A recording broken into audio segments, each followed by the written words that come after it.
Anti terrorist squad की गिरफ्त में आई स्लीपर सेल बबीता धाकड़ के मामले में चौंकाने वाली जानकारी सामने आई है। एंटी टेररिस्ट की पूछताछ में पता चला है कि बबीता धाकड़ पाकिस्तान के 3 खतरनाक आतंकियों के सीधे संपर्क में थी। इन तीनों में एक आतंकी विमान हाईजैक के मास्टरमाइंड का जीजा भी शामिल है। 7 दिन की रिमांड के बाद बबीता को अब जेल में भेज दिया गया है, लेकिन रिमांड के दौरान हुई पूछताछ में चौंकाने वाले खुलासे हुए हैं। हरियाणा के फरीदाबाद जिले में एक दिल दहला देने वाला मामला सामने आया है। यहाँ एक 28 वर्षीय कपड़ों के कारोबारी ने अपनी ही दुकान के अंदर फांसी लगाकर आत्महत्या कर ली। इस खौफनाक कदम को उठाने से पहले उसने इंस्टाग्राम पर एक भावुक वीडियो पोस्ट किया। इसमें उसने अपनी पत्नी और ससुराल पक्ष के पर गंभीर मानसिक प्रताड़ना और मारपीट के आरोप में लगाए हैं। पुलिस ने शव को कब्जे में लेकर जांच शुरू कर दी है। उत्तर प्रदेश के हाथरस से बेहद चौंकाने वाला मामला सामने आया है। यहाँ मथुरा बरेली बाईपास पर उस समय अफरा तफरी मच गई जब एक तेज रफ्तार कार का चालक अचानक ब्रेक लगाकर वाहन छोड़कर भाग निकला। इस दौरान कार असंतुलित होकर सड़क किनारे गहरे गड्ढे में जा गिरी। गनीमत रही कि चालक बाल बाल बच गया। दावा किया जा रहा है कि कार के अंदर एक नागिन बैठी थी जो चालक को डसने का मौका तलाश रही थी। मथुरा के कोसी कला निवासी सद्दाम हुसैन कबाड़ का काम करते हैं। बताया जा रहा है कि 3 दिन पहले उसके प्लाट पर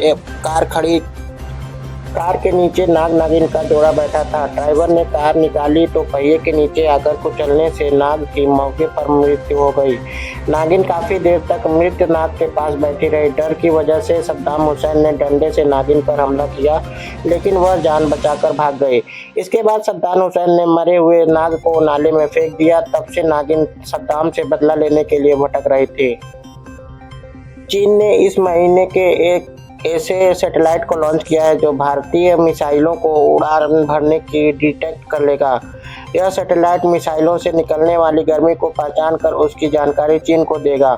इससे चीन की निगरानी क्षमता में अभूतपूर्व इजाफा होने की आशंका है। ऐसे में युद्ध के दौरान चीन और सैटेलाइट की मदद से भारत की जासूसी कर सकता है। इससे भारत की अग्नि और पृथ्वी सीरीज की बैलिस्टिक मिसाइलों के लिए खतरा पैदा हो सकता है। चीन इस सैटेलाइट से मिलने वाले डेटा का इस्तेमाल न सिर्फ खुद के लिए बल्कि उसे भारत के दुश्मनों जैसे पाकिस्तान के साथ साझा कर सकता है। मेरी बेटी ने नाम रोशन कर दिया, गांव कुनबे और 2 परिवारों का मान बढ़ाया है। ये मेरी बेटी है, मैंने कभी बहू नहीं समझा। बहू ने भी कभी कहा कि ये माँ की तरह है। एक सास के अपने बहू के लिए कहे जाने वाले ये शब्द और बहू की कामयाबी साबित करती है कि अगर बेटियों का सपोर्ट किया जाए तो वे क्या कुछ नहीं कर सकती।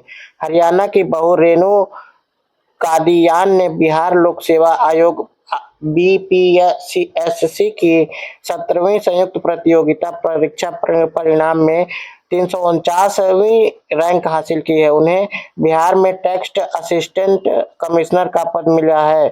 बहू की कामयाबी पर सास ढोल पर खूब नाची। 2022 से रूस की विदेश नीति ने एशिया की ओर झुकाव साफ तौर पर दिख रहा है। इसमें एसईएन अहम भूमिका निभा रही है। रूस अपनी ऊर्जा, एलपीजी और रक्षा निर्यात के लिए एसईएन में नए बाजार भी तलाश रहा है। साथ ही पश्चिमी सिस्टम ने बाहर भी नए निवेश के रास्ते और राजनयिक साझेदारी भी खोज रहा है।